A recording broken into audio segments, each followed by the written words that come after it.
Hey, y'all. Welcome back to Scared of Beautiful. My name is Ples, and I missed y'all. In the words of Missy and Timberland, it's been a long time. I shouldn't have left you without some dope videos to review. I'm sorry, y'all. I needed a break. And so thank you all for being patient, being gracious, and holding me down, letting me know that taking a break was a-okay. I want to thank you all for your love and support. I also want to thank you all. Most of you know my birthday was a few weeks ago. I had some really great support, all of the love for my birthday, the happy birthday messages, got a few cash apps, got a birthday card, got a few things. And so I just want to really thank you all. You have become like my family, my internet family. And that is exactly what I wanted to cultivate with this channel. So I'm going to be back in the saddle. I'm going to be back doing my reviews and making my other content. So I hope you all enjoy. If you are new here, my name is Ples. Please like the video, subscribe to the channel, leave your comments, and we are going to get into this review of Married to Medicine. Last night's episode, we're in season 8. The episode was number 9, and it was entitled Let the Emojis Fly. So I always try to look for like a theme or something. This episode was a bit all over the place for me, but there was definitely a lot of hurt feelings, clapbacks, messy messages, and hypocrisy. It was actually one of the most interesting episodes I think that we've seen so far this season. We got to see a lot of the couples and what they're going through. We also got more of a robust cast. We had a few cameos from the ladies of Real Housewives of Potomac, Robyn, Dixon, and Gizelle Bryant. And we even had Mr. Jamal Bryant, Pastor Jamal Bryant, Reverend Holy Hoy, as he's like to be called some places.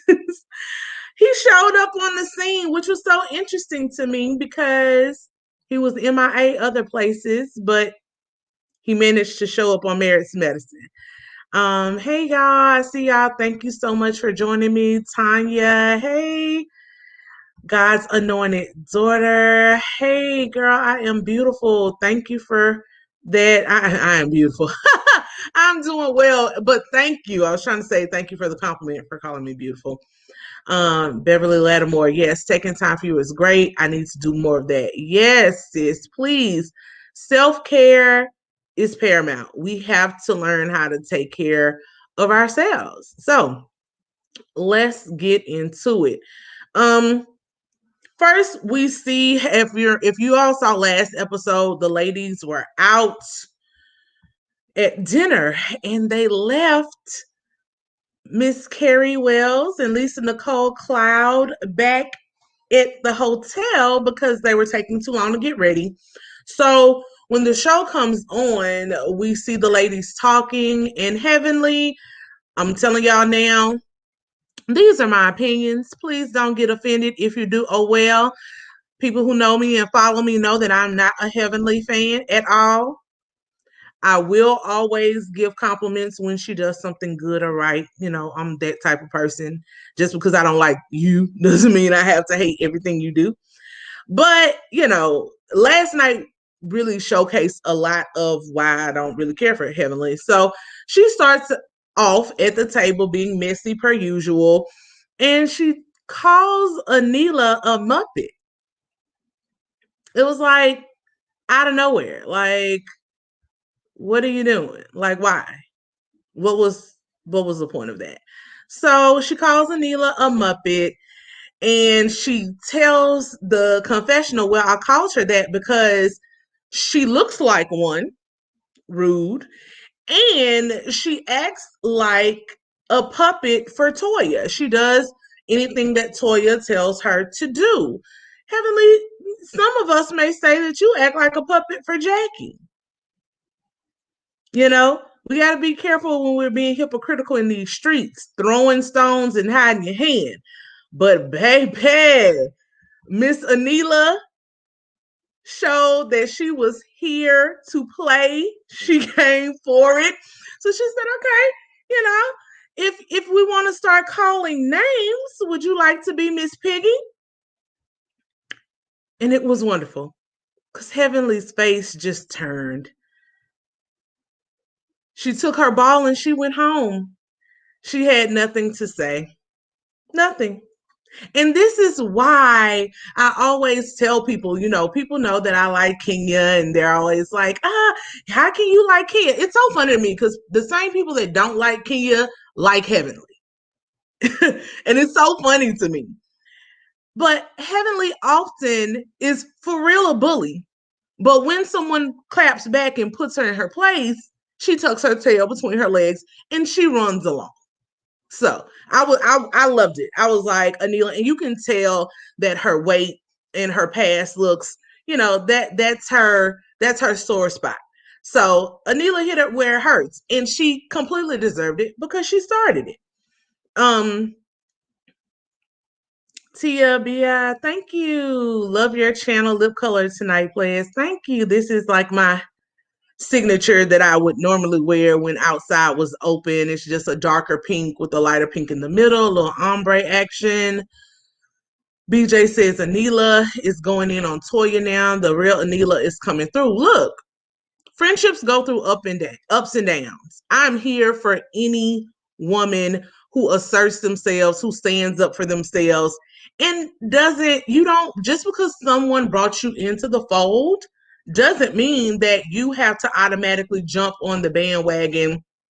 When you come into these shows and in real life, get to know someone for yourself. If they haven't done anything to you, take a chance. Get to know them.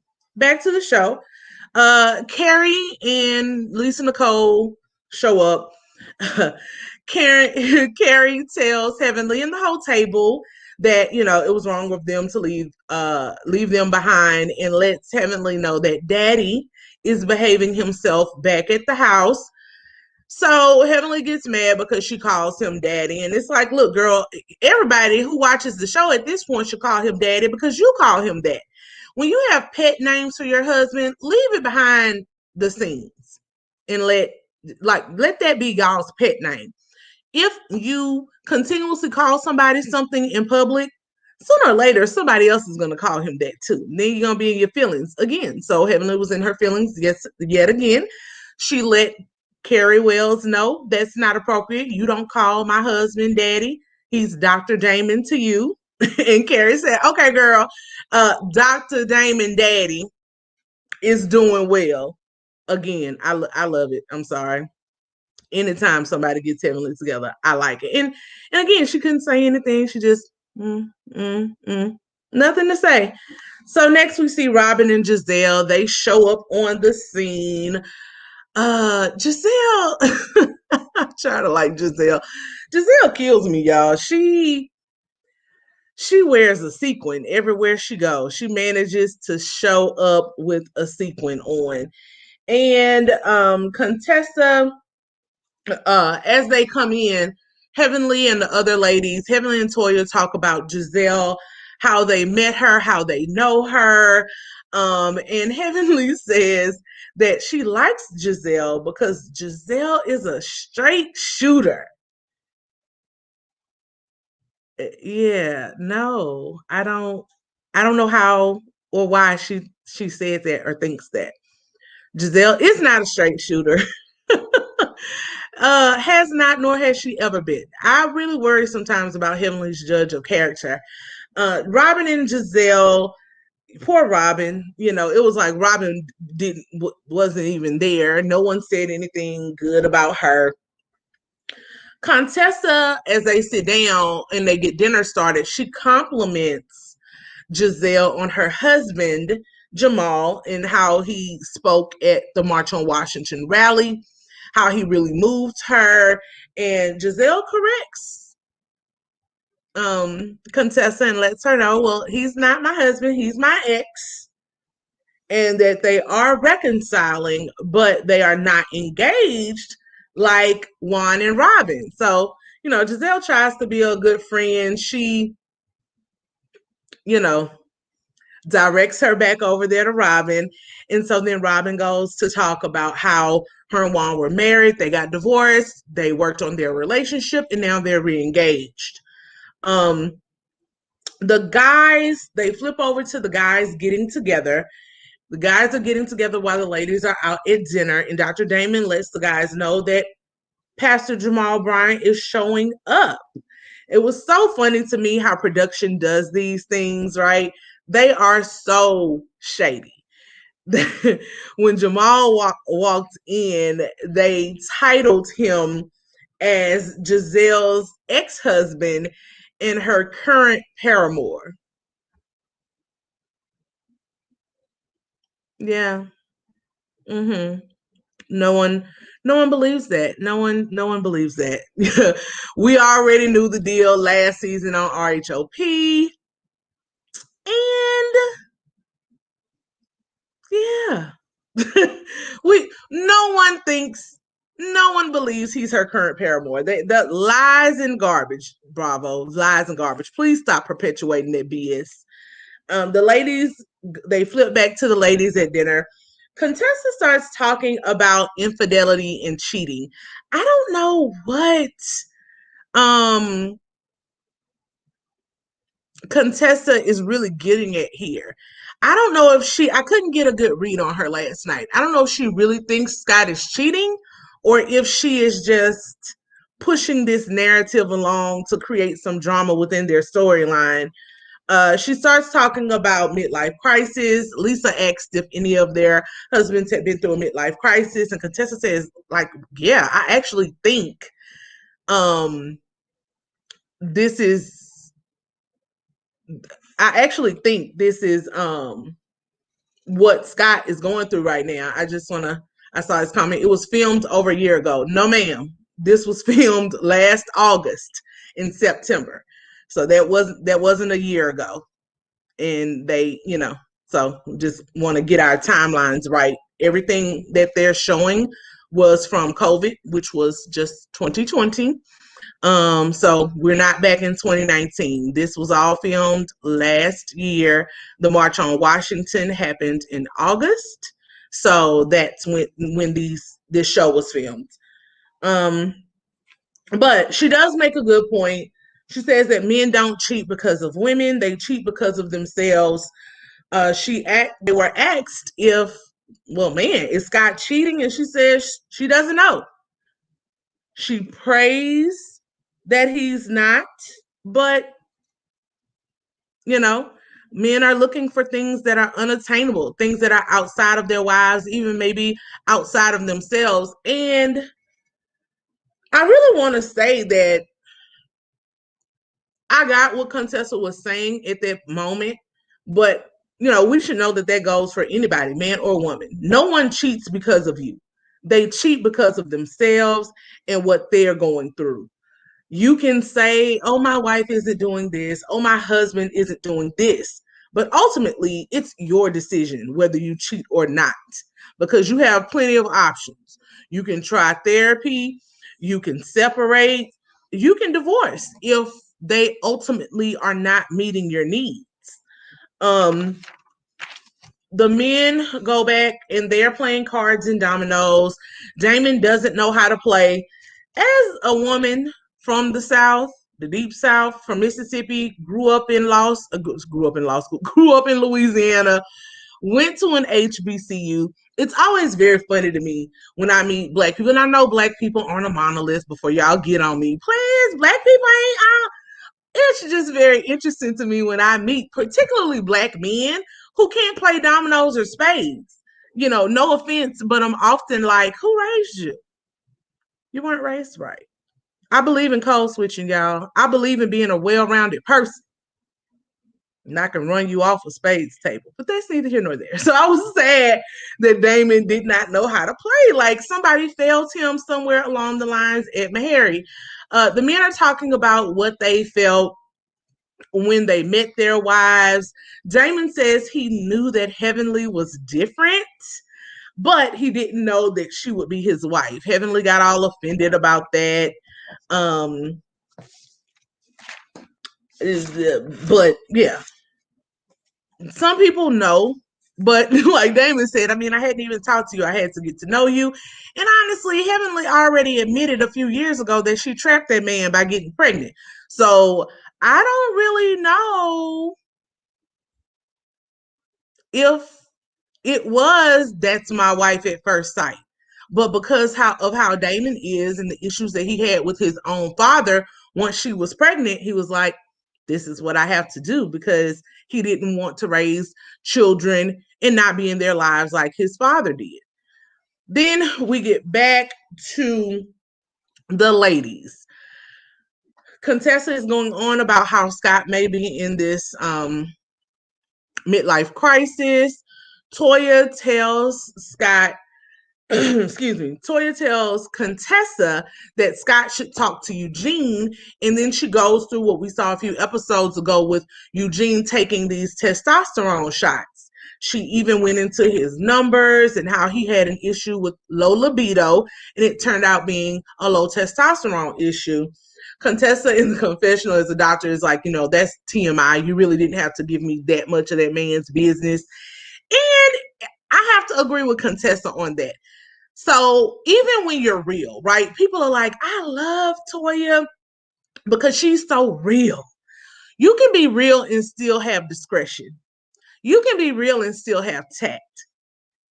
You have to think outside of yourself sometimes and think about, would that man really want you sharing all of his personal intimate business like that at a table full of women? Come on, Toya. Like, you keep embarrassing him in these group settings. And I like you, girl, but I couldn't rock with you on that one. Like, to me, that just wasn't cool. Eugene talks about how they go back to the men, and Eugene talks about how he knew Toya was different because he let her do things to him that he wouldn't let anyone else do. And all of the men, everybody, they just looked at each other, laughed, gave each other the side eye, because it's like, well, what exactly was that? Inquiring minds want to know. Everybody's mind went straight to the gutter. And it was so funny because we all know Jamal and Jamal's history, child. And Jamal was up there trying to act like he was the saint of all saints. Oh no, I don't know. I want to have that type of information. Jamal. Like, stop. Honestly, I see that. I don't even know the point of having Jamal and Gizelle on this show. It was totally unnecessary, totally unneeded. The cast of Married to Medicine is a great cast. They can carry their own. It didn't, to me, I think the way they thought it was going to go over did not really happen. For me, it was just like, oh, okay, they're here. But they added nothing to the conversation, really. Well, Gizelle added something. I'm going to get to that in a minute. But Jamal, he could have stayed in the phone where he lives. Heavenly, once they showed that little scene, they go to the confessionals, and Heavenly called Toya nasty. It's like at every point, Heavenly takes it upon herself to degrade someone or call somebody a name that they don't even have to do. Like, all of the other ladies were like, oh, ooh, we don't know what Toya could have did, but then she flat out called the lady nasty. How is she nasty with her husband? And you tell us all about what you do allegedly to daddy. Does anybody call you nasty when you share that daddy requires a BJ every morning or every other morning? Like, come on, do better. Next, the ladies, they flip back to the ladies, And Gizelle, of all people, decides that she wants to ask questions. Now, we know Gizelle don't like to tell any of her business, but she decides to ask Lisa Nicole if she and her husband, Darren, are still together. And are they still married? And Lisa's like, yeah, we are. And so Gizelle pushes a little further and says, oh, what, weren't there a few challenges? And Lisa said, yeah, there were, but we made it through and we still together. So Gizelle basically had egg on her face asking about this lady's marriage. Contessa continues on her cheating rant and says that cheating doesn't have to be a deal breaker or a cause for divorce. And I loved it because Lisa then took that point to say, yeah, and a lot of the husbands have not been perfect in their marriages. Again, I was so happy that she took up for herself. And she dropped a little shade on Miss Gizelle Bryant because she let her know a lot of our husbands have had challenges and have been imperfect in their marriages, including yours, girl. That was the underlying message. And I think Gizelle got it. So this part of the show really made me think about some things that I talked about it before, and I know we've talked about it, I think, on All About the Tea. But the question that I want to ask y'all tonight, the little piece of education that we're going to get into and then continue on with the rest of the episode is cheating a deal breaker? Let me know in the chat. Is cheating a deal breaker for you in your marriage? Would you stay if your husband and or wife, if you're a man or your partner, whoever you like, I don't judge, would y'all stay in a marriage, or is that a deal breaker? Beauty educator, thank you for the super chat. Quad and Heavenly's arguments was so fake, running out of storylines. Yes, sis, we'll get there. Juanita Badillo, thank you, sis, for the super chat, please. Happy Monday. Happy Monday to y'all. I'm trying to keep up, y'all. If I missed a super chat or a super sticker, please charge it to my head, not my heart. I see some comments. Mo says it's definitely a deal breaker. Tanya Vernon says sure is. Juanita Badillo, hella no. Is that a yes? Is that a no? God, good question. 7 says, I don't know what I do, but cheating is a deal breaker. Patricia says, for me, it's a deal breaker. Tia Bia says, hard to say, but cheating is a no-go for me. Okay, so I'll give y'all some statistics quickly that I found on this to see what statistically is alleged to have happened in most marriages in this country. But I will tell you, for me, cheating in and of itself is not necessarily a deal breaker, right? And when I say that, I mean, I wouldn't just, oh, you cheated, I'm going to get a divorce tomorrow. We would have to have a talk. And honestly, it would depend. Like, do we have children? How long have we been married? But also, was this an isolated incident? Because, we know the marital vows that we take forever. It's supposed to be till death do you part. Forever is a long time. It is. And I've studied human behavior so much. Like, I fell in love with psychology when I was 15, 16 years old. And I've worked around so many men in different capacities. I like to be a fly on the wall and hear their conversations. And I also know women who have gone astray in their relationships.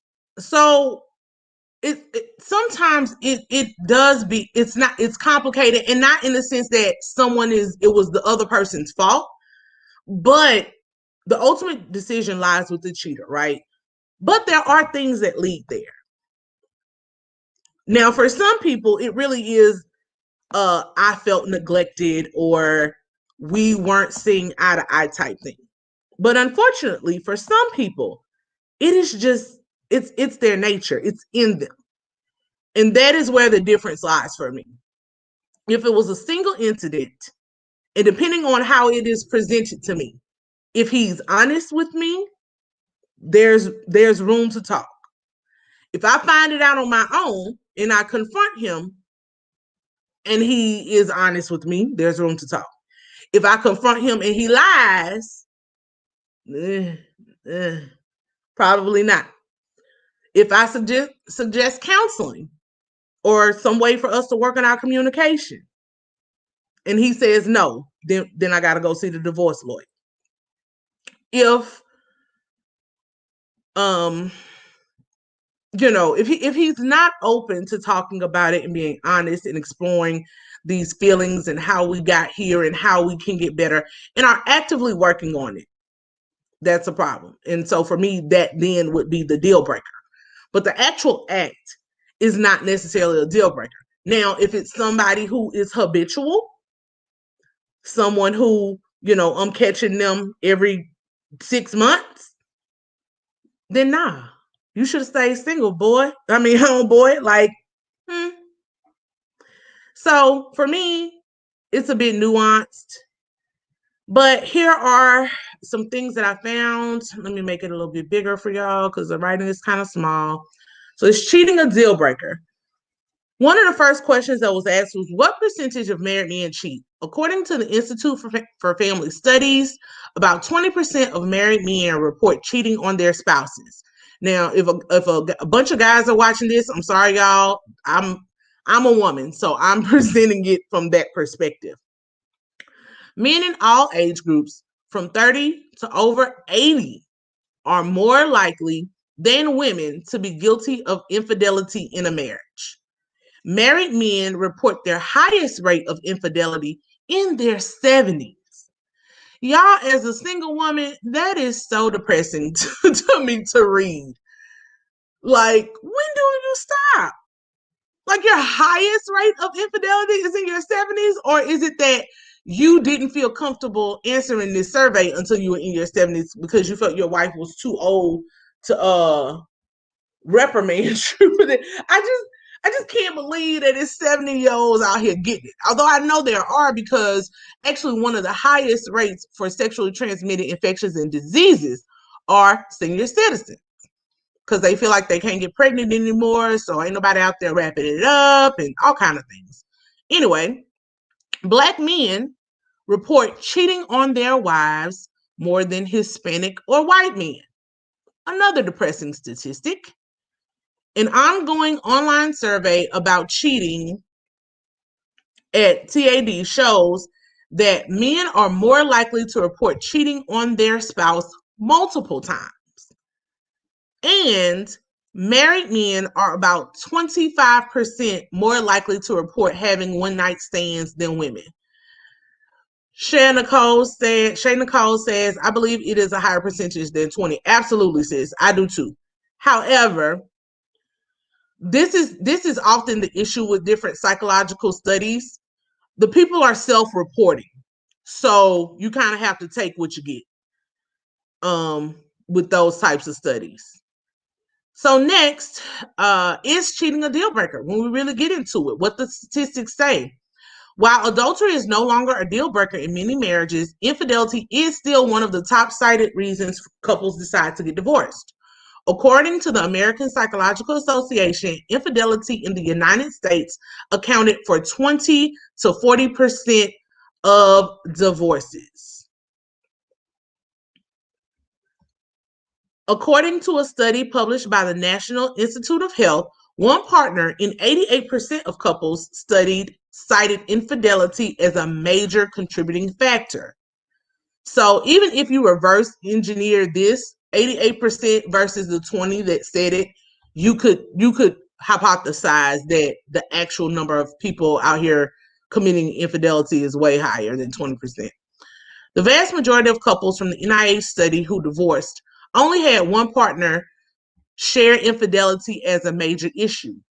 People who are under 30 and over 70 were the least likely to divorce after an affair compared to those in their 50s and 60s.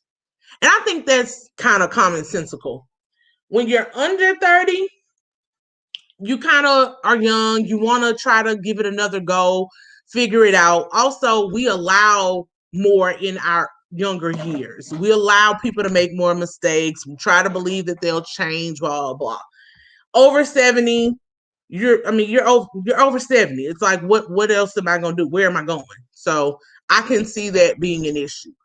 The APA also cited that 42% of divorced individuals reported more than one affair.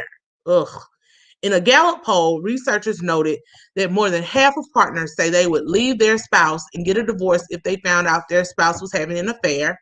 And lastly, about 31% of married partners say they would stick it out and not divorce a cheating partner. So, there you have it. Those are the numbers in black and white. Cause of Love says, no offense, but what if the man woman was cheating with the same sex? I don't know. I guess it would depend on the person. Some people feel like, I hate to say it like this, but I've heard it said, when it's a woman who likes other women, it ain't eating, ain't cheating, that kind of thing. So it really just depends on the person. I didn't see any statistics about that. I didn't look at it from that angle. To me, cheating is cheating. That's how I feel, whether it's a same-sex partner. And honestly, for me, since I am heterosexual, if my husband was cheating with a man, that probably would be more of a deal breaker for me. Because if he likes men on any level, I cannot compete with that.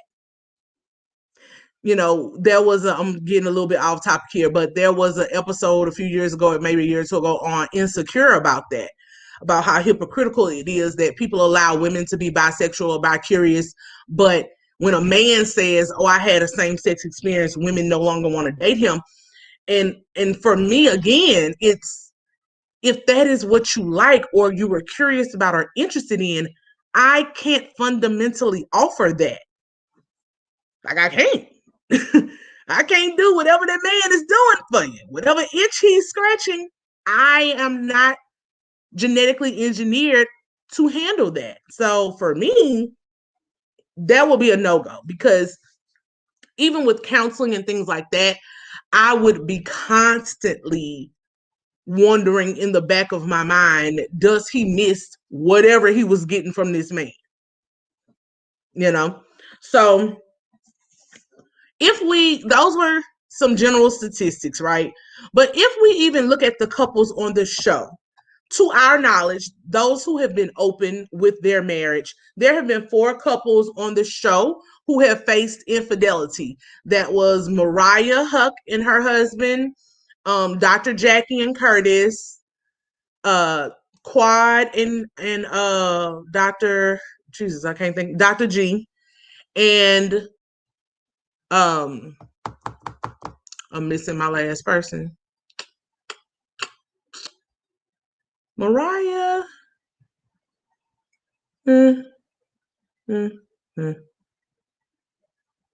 But of those, most of them stayed together, right? The only people that did not stay was Quad and Dr. G. Everybody else stayed married. So thank you, Tequila. I don't know why I'm drawing a blank, but yeah, Lisa Nicole. So Lisa Nicole, Quad and her husband, Mariah and her husband, and Dr. Jackie and Dr. Curtis. So Lisa, Dr. Jackie, and Mariah all chose to stay married. Quad is the one who divorced. And again, these are just of the couples that have been open about their situations on the show. So that, if you want to try to extrapolate that, 75% of people married stay together. Now, that's such a small sample. You wouldn't want to extrapolate that. But I actually think more people stay married than not. And it's for many reasons, especially at that level. Being doctors, having businesses, having small children. I personally don't think it's a reason that those are reasons that necessarily to stay married. Of course, you got to really think about it. But I really hate when I hear people say, "Oh, we're staying together for the kids." The kids hear you fighting, cussing, fussing, not sleeping in the same bed. Daddy been around here, so you really have to look at that from all angles. A toxic environment is just as bad as divorce most times. If you can divorce and be happier and be good co-parents, that's likely better for the children. Money should never be an issue where you stay married. Life is too short. Don't stay somewhere that you hate for a couple of dollars. Please don't. Let me see what y'all are saying. TLC says, so Dr. Mariah's husband cheated. I did not know that. Yes, she revealed that to Dr. Jackie. She had a really kind moment with Dr. Jackie when Dr. Jackie was struggling with Curtis, and she revealed that to Dr. Jackie on the show. Gina Wilson says, well, I'm going to say and have proven in the past, if my man cheats, I'm out and gone. And if he is bi-curious, this is a no chaser. I'm definitely out. I cannot accept nor compete with the man. I feel you, sis. TLC, I don't really like that saying, though. What, the cheaper the keeper? I don't like that either, if that's it. Holly Berry, Janet Jackson, beauty educator, says Holly Berry, Janet Jackson, Beyonce, Hillary Clinton, etc. were all cheated on. These were some powerful women. Cheating has to do with the cheater only, not the spouse. Absolutely. All right. Hey, y'all. Some more people are coming in. We're going to get back into the recap. That was just some stuff that I wanted to share with you all to get your opinion on whether or not cheating is a deal breaker for you.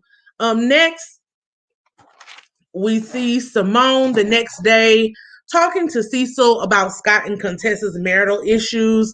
Cecil says that it's weird because they put on a completely different face when they're around the other couples. When they were on this trip in DC, they had matching t-shirts. They're always very kind to each other when they talk to each other in the group. But honestly, I think that's what they should be. Everybody outside of your house does not need to know what's going on in your house. And it's not being fake or anything like that. When people can sniff out some instability, some people will drive that wedge further. A husband and wife should always be a united front to the outside world. So I applaud Contessa and Scott for not putting all of their business on Front Street. But then Cecil is like, you know what? I'm out of it. I'm going to get out of it. I don't want to talk on those people's marriages or their business. So let me get out of it. And Simone was funny because she was like, you're acting just like the ladies. You got into the conversation. Now you want to backpedal and get out of the conversation. And this is why I love Cecil. He has a great sense of humor. He's very self-deprecating. He don't care what y'all have to say. And so he's like, you know what? Yep, I'm a Mitch. If that's what you're calling me, that's what I'll be. Next, we see Scott and Contessa packing. She asks him if he's going through a midlife crisis. And Scott says he doesn't think so. He hasn't made any crazy purchases or done any crazy actions lately. But he says he knows he needs to work on his patience in their arguments and in their marriage. Contessa, I like Contessa. But she has a she's very hard. And I don't know if that's just her personality, if that's the military, I don't know. But it seems like she lacks emotional intelligence, and she often puts him on the spot on camera where it's like, what else was he going to say? I don't know anybody who admits that they are in the middle of a midlife crisis. It just doesn't happen. And we already know he doesn't like therapy. It's hard for him to hear things and not take offense.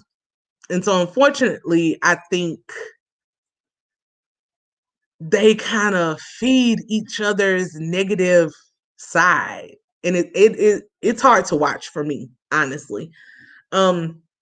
Next, the group is all downstairs getting ready to go. They're having their last little meal. Toya, they're reflecting on everything that happened in DC. Eugene starts talking about Toya's tennis lessons and how he thought it was going to be something silly, but after a year or two, she's actively, getting better at it. The group then start talking about Toya and Jackie are talking about each other's outfits because Toya's like, girl, I got that shirt, I wore it before. And then Toya gets up to model her outfit, which is a little crop top shirt and some jeans for Jackie. And Jackie was like, oh, go ahead, body, yaddy, yaddy, big booty, Judy. And Toya kept trying to convince her, don't you like it? Don't you like it? Now, I thought Toya was just being silly about don't you like it or the outfit. And Jackie took it like, I don't like you. And it's like more like the clothes. And it was so interesting to me because Jackie is from maybe 20, 25 minutes up the street from where I was born and raised in Natchez, Mississippi, and Jackie is from Fayette, Mississippi.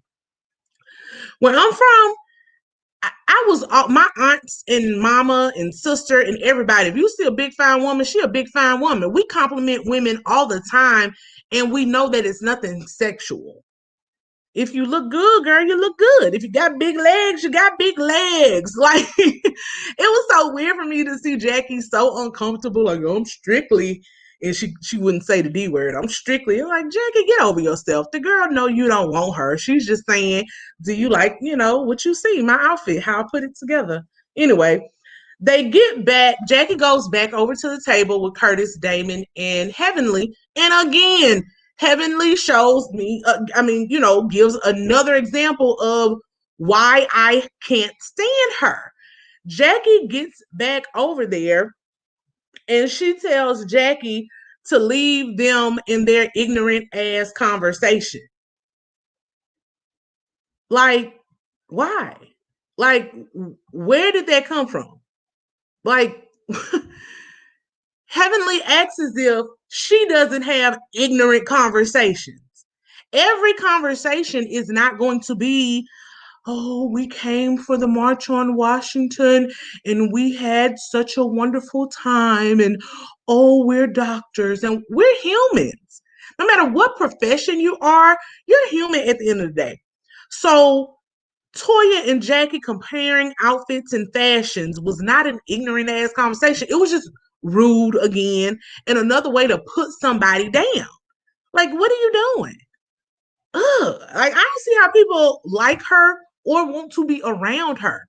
Who wants that energy all the time? Acting like something that you're not. Anyway, next, they're talking, Damon, Jackie, and Curtis are talking about the work that they did in DC and how they made a difference. Overall, I really did love the trip. Last year was such a monumental year with COVID, with the social justice movement, and to see them bring it together at the March on Washington was great TV. I love this show mainly because I love seeing Black professionals in this light. Next, we see Toya and Anila. They're carpooling, bringing their kids to school. They debate over who's going to pick the kids up and drop them off and all of that good stuff. Then once the kids get out of the car, Toya talks to Anila about her finances. Now, when Toya first started talking, this is all I thought, y'all. This is all I thought. Toya's going down the wrong road with that girl. Wrong road, wrong road. Like, I like Toya, but this is where we get into the messy messages. Messy message and a messy messenger. Because Toya should be the last person to speak to anybody about their finances. Now, What I will say is sometimes it is good to learn from somebody who's been through it before. But the issue is Toya is still going through it. Like allegedly, your house is back on the market, and I already know y'all for y'all come in these comments. Well, it's because she gonna make so much money on it and blah blah blah. Girl, whatever. Toya is not necessarily the right person to talk to about her finances, and you always have to look at the motivation and the intent behind the message. I honestly feel like the only reason Toya is talking to her about these finances is because she was about to shortchange Toya's friends, the makeup artists, and stuff like that. And that would look bad on Toya. I don't think Toya was actually caring about her and her husband's finances. I think she just don't want her Anila making her look bad out in these streets. That's it. That's all. I don't I don't think she was coming from a caring place. That's just me. Um she asked her how much money blogging is bringing in. Like she's getting all in this girl's business. How much money is blogging in? Miss Gomez. You could let Miss Gomez go. The latest nanny. Like who are you again? You can tell the girl she can let you don't know how her household runs, how much help she needs. You don't know anything about blogging because one thing I will at least say about Anila, she has flipped even before the show. She has a hustle on the side. You don't have a hustle other than the show, Toya. You have not utilized this platform to expand you and your husband's empire. Y'all got back on a good track because your husband slaved away overtime hours in these hospitals to get you all out of the red. So start with yourself, girl. Take a look at the man or the woman in the mirror, and you start building and bringing in some other funds to help Eugene. He can take a few less shifts if you would, you know, get you, like I said, Toya's tequila or something. You're known for lots of things. You mishandling your bag. I don't get it. Um, she talks about that's when she starts talking about the hair and makeup, saying that Anila is racking up bills. Now, what I will say, whether it's Toya or whoever, she's absolutely right on that. If Anila cannot afford hair and makeup, as a blogger, you should be able to do your own hair and makeup. I really hope you don't have nobody coming to your house every day to do hair and makeup for you to post on Instagram pictures.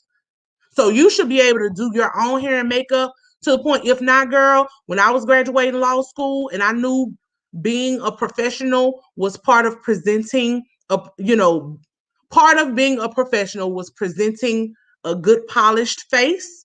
I went to the Mac store and paid $100 for a one-on-one class. And then I used YouTube to work on my blending skills, got all my brushes. Girl, y'all, between 09 and 2013, I was all damn the makeup train. So use your resources, Anila. And I don't know if it's because now you're on this show, you think you need professionals to do your makeup. No. Like Candy does her own makeup a lot of times. And she can probably really afford makeup artists all the time. So don't get somewhere in a crowd and start overspending because you can tell Anila's husband is really taxed and about to be over it. I didn't get to cover these last few episodes, but the episodes with the house and the mama showing up to the house and all of that stuff. People, you can make hundreds of thousands of dollars, but at the end of the day, if your expenses override what you're bringing in, your income, you're poor. Poor. You're just like the people you look down on in a classist way. You're mismanaging your money. So please stop. Y'all make way too much money to be this irresponsible. I was finna say dumb, but I ain't gonna call nobody dumb. To be this irresponsible. Do better. Sorry. Next, we see Heavenly eating dinner with her family. She orders food and plates it per usual. She says, but she lets them know that she prepared it. There is a wasp or bee that gets in the house, and poor little Laura didn't know what to do. She said she'll hire someone to do everything except sleep with her husband. She's not gonna have all of that stress on her. Look, I don't like Heavenly, but I agreed with her there. You know, ladies, if you can afford some help, get you some help. All of the housekeeping, all of the cooking, all of the everything should not be on you. But furthermore, I know people love to say, oh, you don't have kids, you don't understand. Quit spoiling these kids. Alora and the other two, Damon and Zachary, everybody, once they got to be about 8, 9, 10 years old, should have their own chores and things that they do around the house. Once your kids start getting big, they have to learn how to take care of themselves. Somebody is not going to be there to buy them food every day. So teach them how to cook, even if it's basic things. You get to a point where your children should be helping in the household as well. So no, it shouldn't be all on you, but definitely if you can afford outside help, get you some outside help. Next, they talk about the DC trip. Damon reflects on everything that happened, and then he shares his own story of police brutality with Heavenly and the children. And he lets them know that he was a young guy. He was walking along a boardwalk. He kicked over a sign, and the boardwalk security guard, y'all, them flashlight cops, ran up on him, said, you got to come back. You got to fix this. Damon said no. They start a scuffle, and the real city police show up to stop the scuffle and put a gun to Damon's head. That was a very traumatizing story. Again, I don't know if on TV with cameras there was the best place to first share that story with his children, but we got to make a show here. So he did what he did. And Damon Jr. was very emotionally impacted by that. All of the children were. Alora, you could see, was scared for her father, but Damon was angry. And what I didn't like in that moment that Heavenly did was, instead of being caring and saying, son, whatever, it's just the tone in which she talked to him. Oh, get over it, little Damon. It was a long time ago, buddy. That's something very jarring to hear, that your father had a gun put to his head because he kicked over a boardwalk sign. And I just thought there was a more sensitive way and supportive way that Heavenly could have handled her son in that moment. Zachary, Damon says, is very calm, cool, and collected, whereas Damon Jr. is very much like how Big Damon was as a young man. He's more of a hothead. And so I just, it was a poignant story. It was a story that his children needed to hear, because I think the way that they've raised them, they've been very privileged. And so they needed to hear that this could happen to someone just as close to them. So that means it can happen to them. So I was happy at the end, of course, that he shared the message. But then we get back to the BS with Heavenly. The family dinner is over. She wants to know who's going to help clean up. And Alora, very rightfully so, says, well, I helped put everything out. These other three should help clean it up. And Heavenly's like, come on, Alora, we the women. And it's just so funny to me because she's so hypocritical in everything. She wants every other woman to do things that she does. And honestly, she is crippling her sons. Because if we're going to get into gender roles, Damon and them other two should have been killing that wasp or bee before they sat down. If you're going to go there fully, commit to it. The men folk need to get up and do what the men folk do. And honestly, the way I was raised, if I cook, somebody else is cleaning. So, another thing that I just couldn't get with her on. Next, we see Jackie calling Heavenly in the car, and she tells her that she wants to host a dinner with Heavenly, Jackie herself, Quad, and Simone, because Simone is getting better. They're trying to work on their friendship, and she thinks Heavenly should work and repair her friendship with Quad. Jackie calls Heavenly, Heavenly then, talks about how hurt she was with Quad's clapback. And again, the bully wants to then become the victim and act like they don't bully everybody and have continued to bully everybody.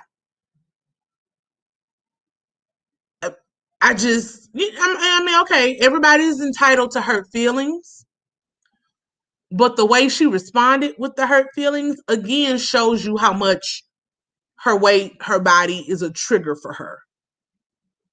And honestly, it's like, but you talk about everybody else's marriage, body, weight, what they look like. You look like a Muppet. But then once it happens to you, you're a victim. You did it. I could even see her saying, okay, well, this is something private that I shared with Quad, and Quad put her on Front Street. But then you turned around and did that same thing to Cecil by sharing private things that Simone had shared in your friendship. So it's just something to pause and think about. Next we see Heavenly saying that she wants to invite Anila so that she can see Anila's personality independent of Toya. Yeah. That's really why you wanted to invite Anila. The reality is, Anila cracked your face. Cracked it. And you are a very analytical and strategic person, Dr. Heavenly. You like to recruit other people to your team once you realize that you can't beat them. You did it with Jackie. You doing it with Anila. Hilarious, girl. I see you. Jackie says that's fine. You can invite her and that she's going to be cooking. And then Heavenly jokes and says, okay, well, girl, bring me some food on the side if you're going to be cooking. Next, we see Contessa meeting with the business consultant who is known to help doctors get their practices off of the ground. They go through the office of the new practice, the different offices they're in, and then the setup of each of the rooms.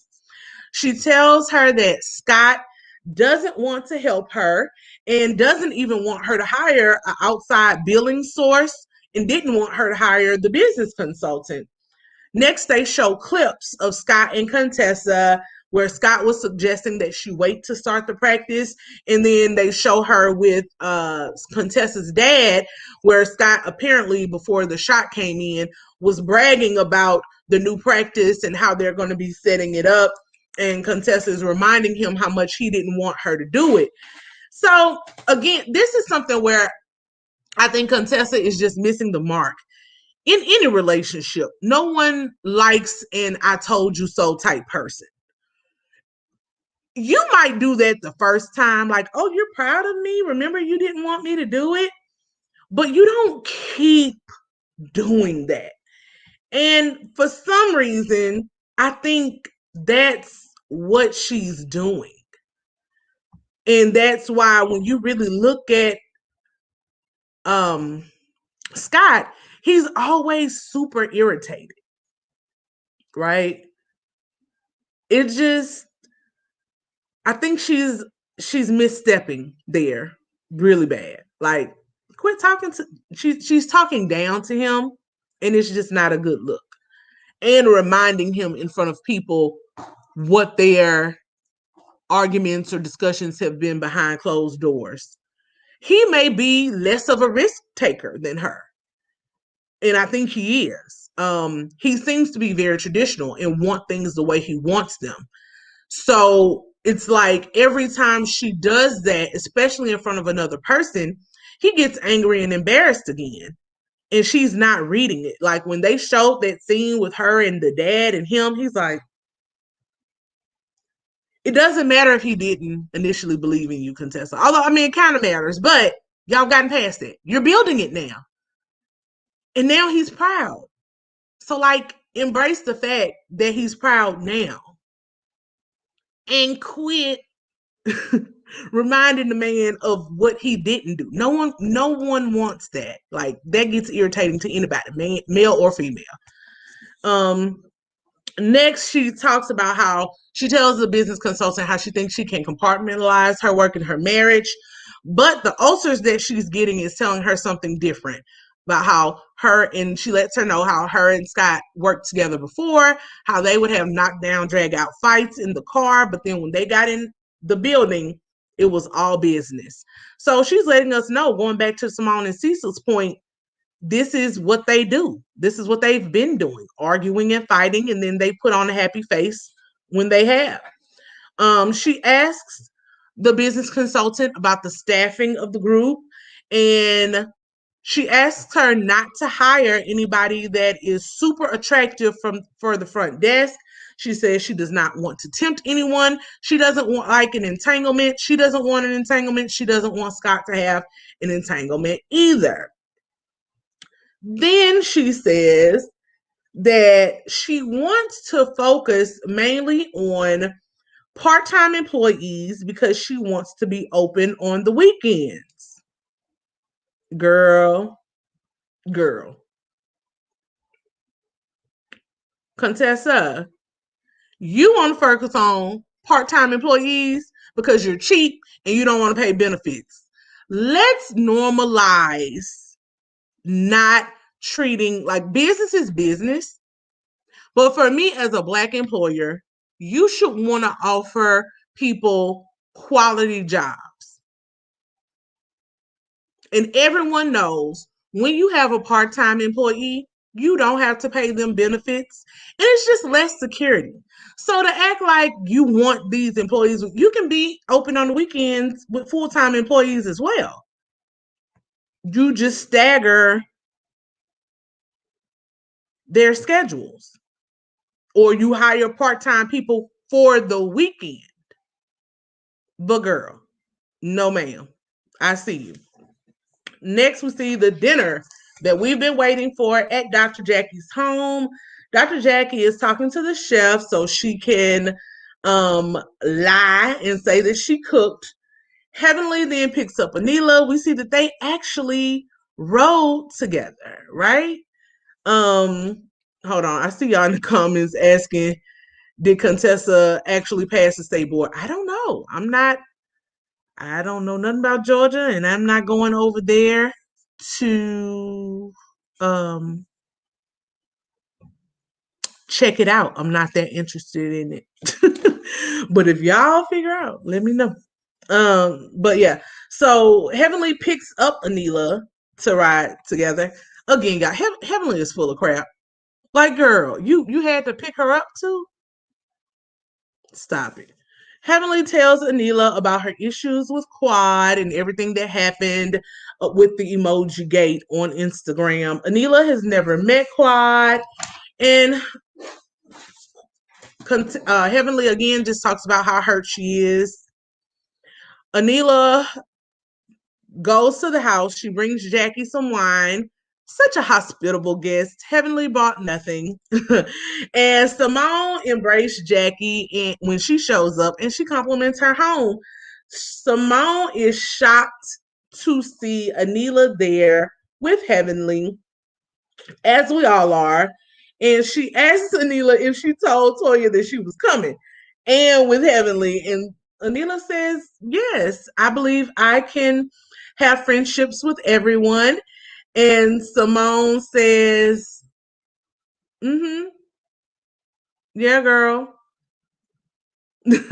Make sure that you don't let Heavenly ruin your friendships.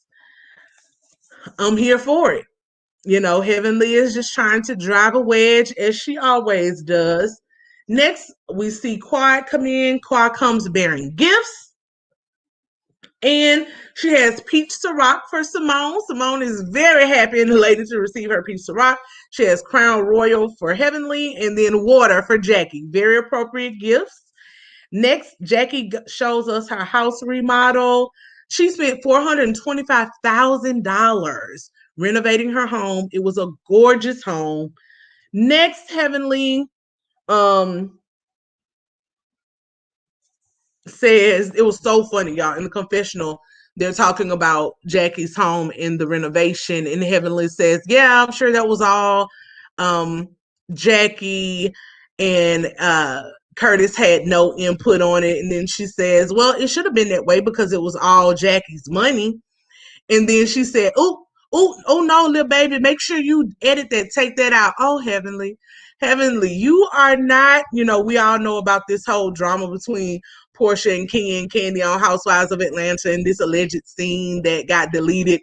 Heavenly, you don't have that type of pull.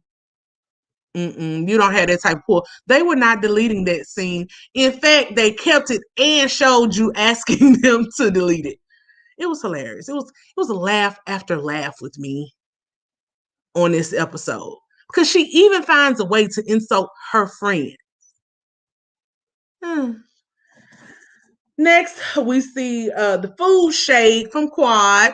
She talks about how great of a cook she is, and Jackie is serving them chicken and broccoli. Jackie then goes over the issues in the friendships, how Jackie and Simone had their breakdown and they're so stubborn where they could not say they were sorry first. And next, Heavenly and Quad had their breakdown. So we get into the actual meat and potatoes of it, right? Heavenly and Quad. Quad apologizes. Like she starts out saying, I apologize.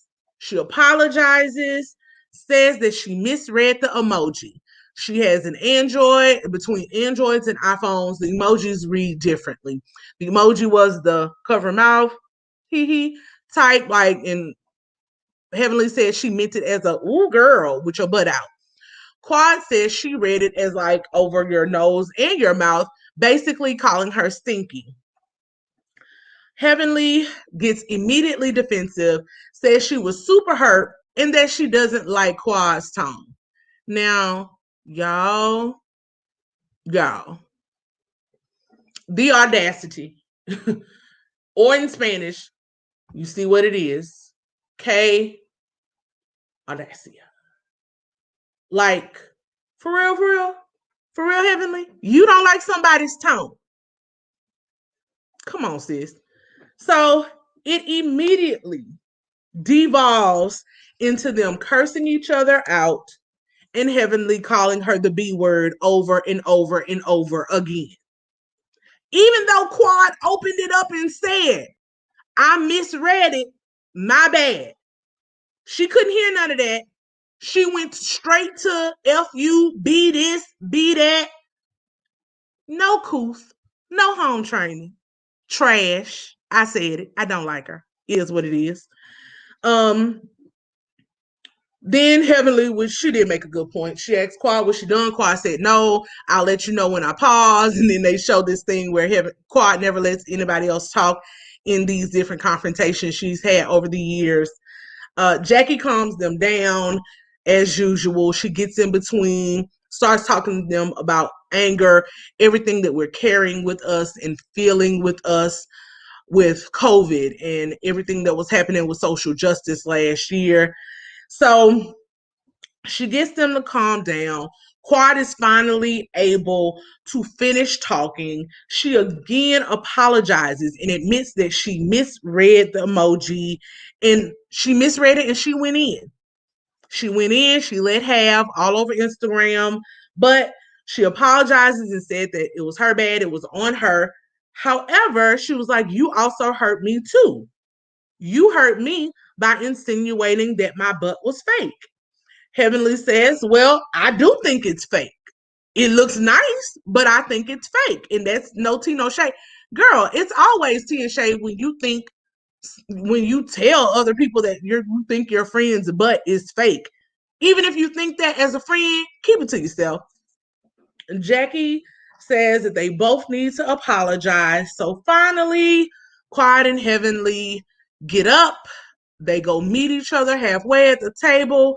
They hug and embrace. And then Heavenly grabs her butt to feel it. And she says after the feel that she thinks it's real. And they move on. So that's it. That's all, y'all, of this episode. The fight was the fight. It just really frustrates me that Heavenly doesn't see herself in all of the ways that she does and how she reacts to other people, but yet she wants to say that she's hurt or someone has wronged her. She cannot have a grown-up conversation. She's not capable of hearing. When you're in a conflict with someone, you have to listen to understand, or just period. Y'all, we listen to understand. You don't listen to respond. When you listen to respond, you're going to miss it all up and down, right? So let's do better in our friendships. Let's do better in our marriages. Let's do better in our relationships. Sometimes put down the boxing gloves and listen to what the other person is trying to tell you. Now, if you don't care about the person and don't want the relationship, then honestly, I don't even see the point of having the discussion. But again, I know this is a show. We got to be entertained. And as someone who's very affectionate towards my friends, and like I said, I'm from the country, so it's a little different. If a girl got a big butt, she got a big butt. And you might slap it. Not because you want her, but just like that's how me and my friends always joked, right? So them hugging and her feeling her up at the end was funny to me. It was like, okay, why can't you be like this normally? Like, why can't you be a girl's girl and have fun? And but instead, like, you want to snipe at people and then cower, like a little sulking dog when somebody claps back at you. So that was it for this episode. I felt it was truly full of hurt feelings, clapbacks, messy messages, and messy messengers with Lisa Nicole, Gizelle, and Toya trying to tell other people about marriages and relationships, Gizelle, and Toya trying to teach somebody about finances. But that, that's what life is, y'all. Did you enjoy the episode? If you catch this playback later, or if you're still here, leave me some comments, y'all. Let me know, is marriage a deal breaker for you?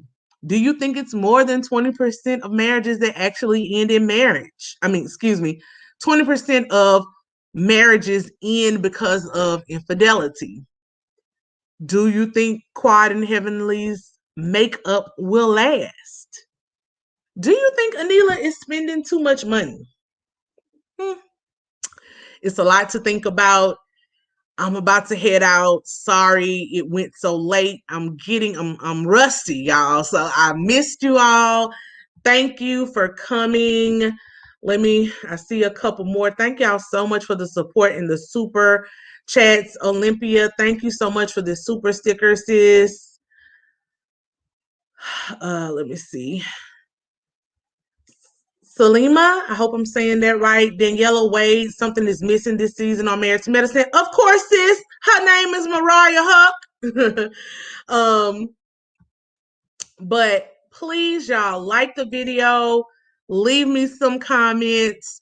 I am about to dip out because in 4 minutes, 8:30, we're going to be over there on All About the Tea. I got off of work late, so that's why I scheduled this live so late. But I plan to be back tomorrow. Something is going on with my recording. Every time I try to upload something to YouTube, it's taking forever. So for those who are looking for my Married at First Sight, that's what's taking so long. It kept dropping my upload this weekend. I may have to do it live tomorrow. But it will definitely be up one way or another. I miss y'all. Thank y'all again for gracing me, letting me know that it's okay to take a break. I don't plan on taking another one anytime soon. I love embrace the connection, that we are developing.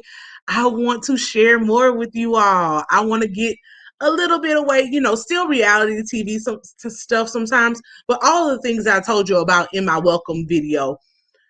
Growing you're walking in your purpose, growing your passion, being your best self. So I'm going to start getting into some of those self-care videos. I know on my Instagram, some people had asked some things about law school and different legal questions. I can't give legal advice, but, you know, email me, DM me if you have some comments or some suggestions of things you want to see, and we'll make it happen. Beverly Lattimore, thank you so much for the super chat. Always love listening to your opinion and views. They coincide with mine. And for me, it's a deal breaker for me. Yes, I understand. And thank you so much for the support. Kim Gilmore, thank you, sis, for the super sticker. So we're getting over to all about the tea. I love y'all. Thank you for joining me. Like I said, watch out for tomorrow. I may go live for Married at First Sight for last week's episode. And then I also have to catch up on Black Love. Ready to Love. So we'll talk about it, right? See y'all later. Bye.